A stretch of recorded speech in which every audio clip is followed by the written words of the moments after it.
Hey everybody, Onepeg here with another newsish news update. Hi, how's it going? Happy Friday. So today was the podcast that I believed was going to tease 12.10, and it was. Also, in addition to that, we have a release of patch notes, and we also got told that the patch itself is going to be early next week. So we're going to go through the bulleted points for the patch notes that were released during the beginning of the podcast. And also there was some teasers and some questions answered that were shown to us that were really, really cool, and I want to go over. Now, the podcast itself ran about 2 hours, and for these videos, it's usually like 5 to 6 minutes or so per hour of podcast length. But there are a couple of other things in here, so this one might run a little bit longer than what you usually see from me. For that, I do apologize, but I will leave chapters on the timeline so that y'all can kind of like skip ahead to the things that you would rather see and not necessarily get bogged down in the stuff that I talk about. Okay? Sweet. For starters, we have a release of Scav boss voice lines now for the second time. If you remember, there was a couple of patches ago, there was a patch note and the release of voice lines for the Scav bosses already. But Nikita said that he got some feedback that the voice lines were really bad. So they took some voice actors and went back into the studio and re-recorded them all again. Hopefully this time, now that they've been implemented, it will be a little bit better. Next up, we have new actions and conditions for Scavs and their voice lines. Now, this isn't new voice lines for Scavs. What this means is they're going to be a little bit more vocal. There's also some additional AI changes that are further down this list that we're going to also look at that I think should improve the overall gameplay experience for most people. In addition to this, there was also some new clothing for USEC, Bear, and Scavs. Nikita said this is like mostly pants, so it's kind of like the pants patch, I guess. Up next, we also have some new equipment. And remember, I'm pulling all of this from the live podcast broadcast, so it is going to be a little bit limited, but I'll try to, as best I can, show some imagery for whatever it is that I could see or did see. So, new equipment. Chest rigs, they have two new Juke chest rigs in two different colors.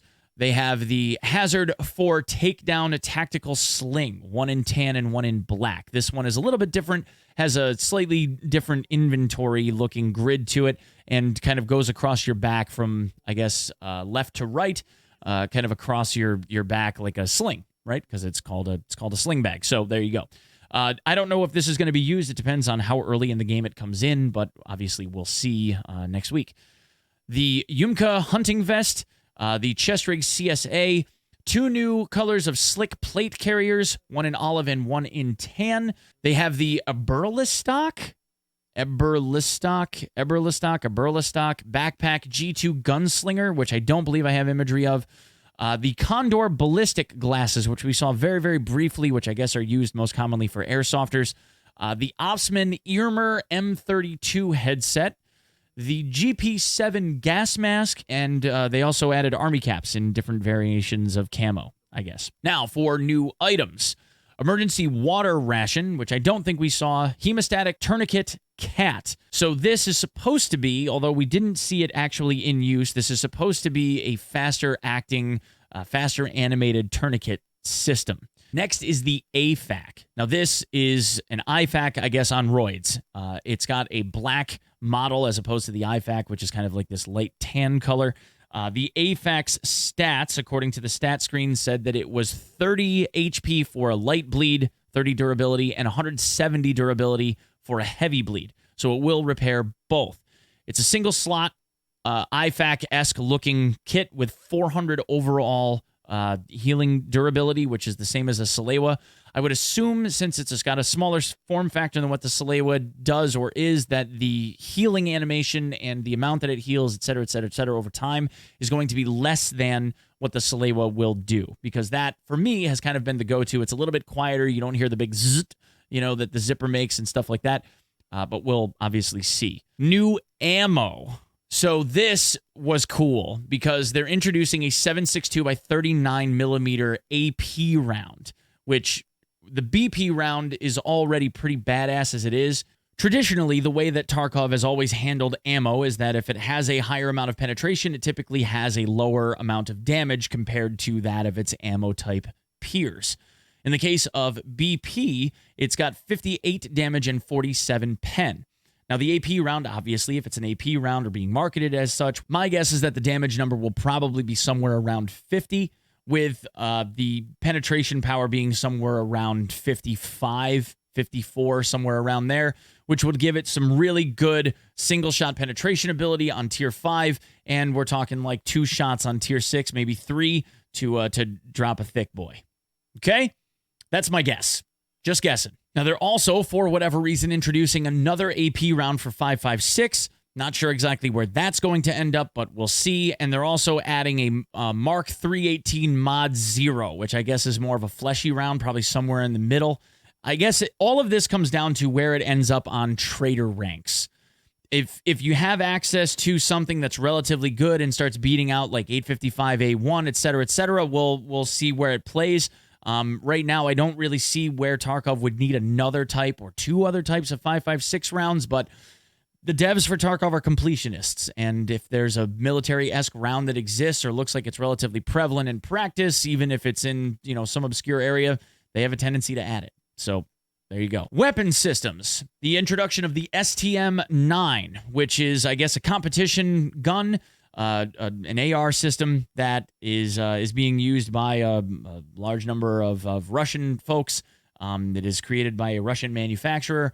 And the way that they have touted this is that it's supposed to be some very, very accurate 9mm AR. I don't know what that means because we didn't exactly see stats, but the idea of there being an accurate or super accurate 9mm almost seems like an oxymoron, but hey, it's Tarkov, whatever. Next up is the PL-15 pistol, which was also being added and is supposedly the rival to the Glock in terms of its ergonomics, handling, and recoil control. Now, one thing that I did see that looked a little bit disappointing was that Demirka kind of went through, or in the video it went through, changing sights and stuff like that on the PL-15. And I have mentioned in the past that the PL-15 is notoriously capable of taking Glock irons. They're supposedly interchangeable. However, in the, build screen, it didn't look like in the build menus that Demirka had the availability to use Glock irons on the PL-15.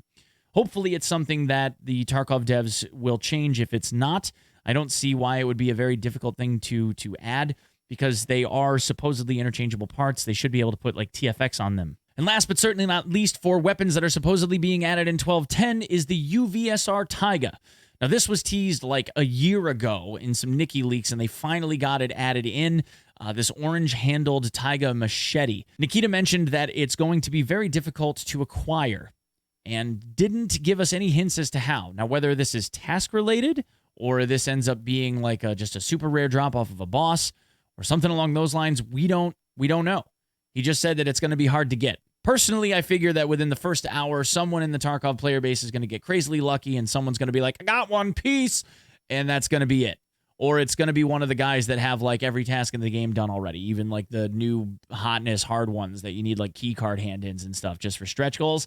Like something like that is going to be one of the tasks or something that's going to allow you to get it, and you have to be some ultra giga Chad with everything done by now in order to be able to get a task to earn it. I don't know. But Nikita said that if you have it, it's going to be some bragging rights and flexing. Kind of cool. To go along with this, there were some new barter items that have also been added. The TP200 TNT brick, a ratchet wrench, and a can of thermite. My assumption is that they will be used for either existing or the new barters for like slicks and backpacks and stuff like that. There is a new filter button added to the stash in the new patch that allows us to filter out items that are found in raid. So that way we can see highlighted which items were found in raid and which ones weren't. There's also a new button in the quest tab that allows us to sort the quests that we have by location, which is very, very nice. Right now, if you hit F1 in the game, it gives you like a mumble. And in order to be able to make those voice lines aggressive, you would fire around, shoot something, anything, and then if you hit F1, people would start yelling aggressively instead. Well, now it looks like if you double tap F1, it gives you the option to be able to use an aggressive voice line without having to squeeze a trigger first. Makes sense? Now, the biggest addition, the biggest thing to come out of this set of patch notes right now is that Steam audio returns.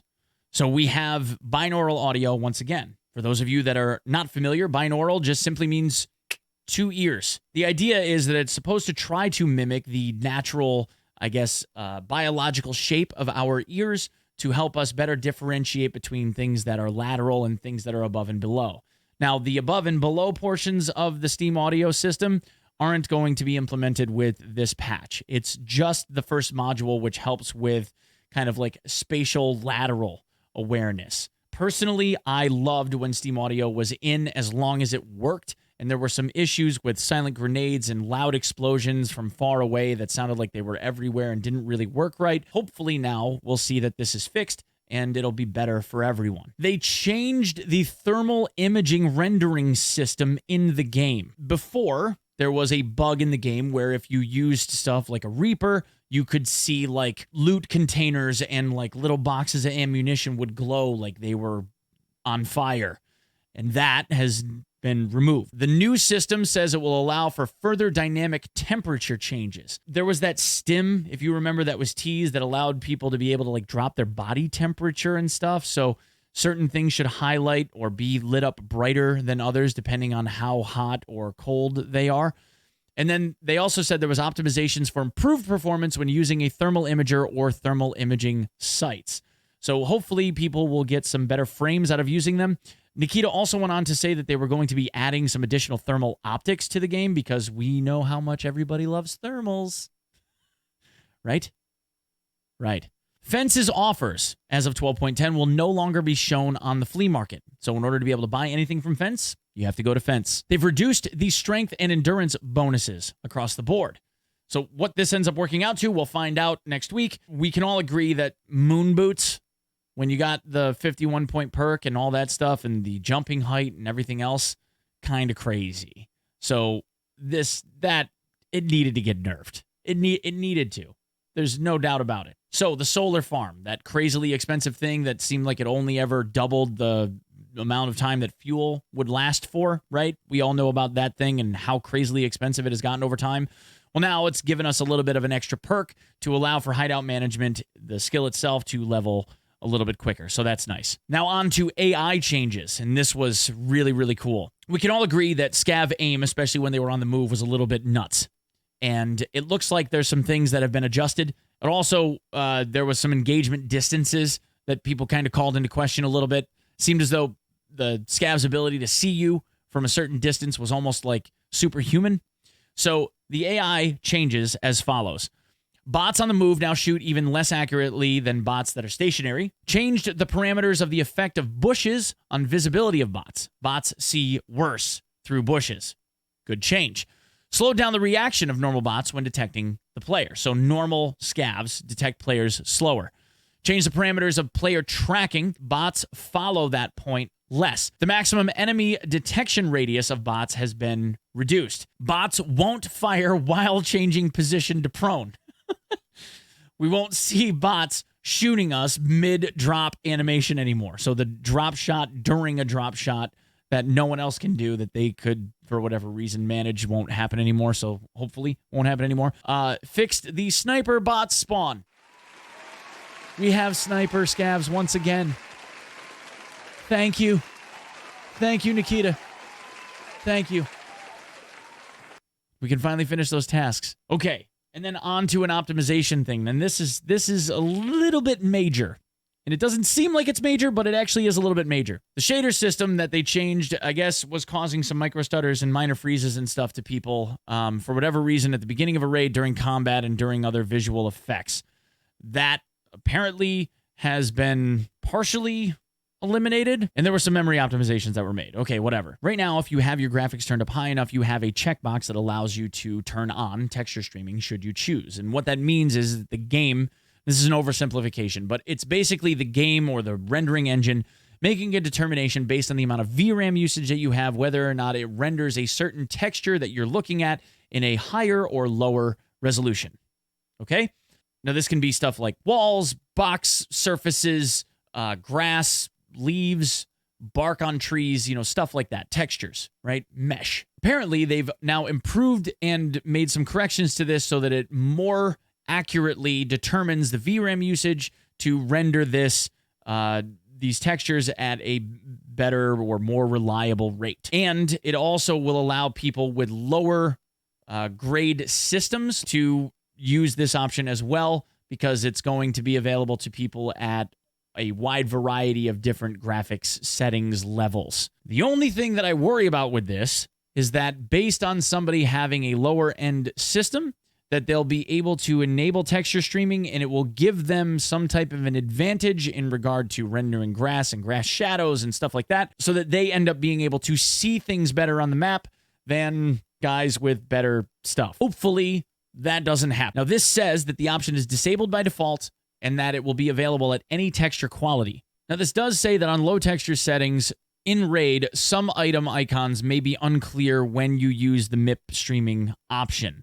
The other thing with this is that it's not something that you'll be able to turn on and off on the fly. And if this is something that you think like would work for you, I would highly recommend, as do the patch notes, putting this on a solid state drive. If you don't have Tarkov on an SSD, texture streaming is going to be a painful experience because it's done dynamically. It won't be able to move the data fast enough, and you are going to have some serious chugging issues if you have this on anything other than a solid state drive. In before the comments start talking about how plebs can't afford solid state drives, blah, blah, blah, blah, blah. But you guys understand what I'm talking about, right? Okay, now on to the leaks part of the podcast in the Q&A section, and I'll try to at least talk about like the major stuff. Scav Factory Boss. We talked about how Nikita said that he is going to have a hammer. It's like some Thor level shit. Next, there was a question about scav on scav violence and scav karma and the karma system, etc., etc. Nikita went on to say that the scav karma system is going to be centralized around Fence. So Fence is going to have his own reputation system. And depending on how you act as a scav, it will improve your rep with Fence. Your lower level rep with Fence, the worse your scav loadouts are when you go to do a scav run, and you won't have as much access to whatever the things are that Fence is offering you. My guess is that things that get sold to Fence, or he possibly might even have his own inventory at some point, but the things that get sold to Fence will probably be categorically assembled, and Fence will only offer you like pleb crap gear if you perform some scav on scav violence kind of stuff. Nikita also went on to say to build rep with Fence and generate good karma as a scav, there's going to be things like protecting scav bosses and scav on scav violence being a bad thing, or escaping from a raid with a PMC in tow, which I also would assume that if a PMC doesn't kill a scav and scavs are friendly for whatever reason, and you guys don't murder each other, that if you are a PMC and lead your scav out through like a joint venture exit, let's say, that you as a PMC will also get some improved rep with Fence. And then we went on to a whole bunch of leaks from Streets, and there were a whole bunch of different camera angles. There was some stuff where there's like a little mini Goshen in the middle of Streets. There was some really, really cool stuff, like an image of a dark room with some photos that were hanging up. It looked like somebody's bathroom that was converted into a dark room with some black and white pictures that were hanging up. So you know damn well I'm going to be going after that and looking at them like, oh, is this lore? Right? And there were some other like really interesting areas, like a daycare that looked like it was kind of beat up, which is nice because you know when I'm running around telepathically. Letting a KS-23 float in front of me because it aims itself, I want to make sure that when I fold a Chad in half and he baby rages, that he's got a nice mat to lay down on and suck his wee thumb and cry. It'll be nice for him. There were also some additional leaks and teasers with some guns that are coming. They showed a screen cap. I think the first screen cap that they showed was a whole bunch of SCAR parts because they said the SCAR H and the SCAR L will be in 12.11. Sweet. There was also a teaser or image that was shown for parts for the 155 Ultima. And the question that I always had, you've heard me talk about the 155 Ultima in the past, the question that I always had was, what is the camera on the front of the shotgun going to be used for? And now we know. The camera on the front of the shotgun is a thermal. It's a thermal. It's going to be used as a thermal, and the camera being connected to the LED screen on the top of the stock is going to be a view screen for the thermal camera on the front of the shotgun. Sweet Jesus. Someone asked a question if Nikita could please announce barter changes, and he said, no. Nope, not happening. Good. I don't want him to.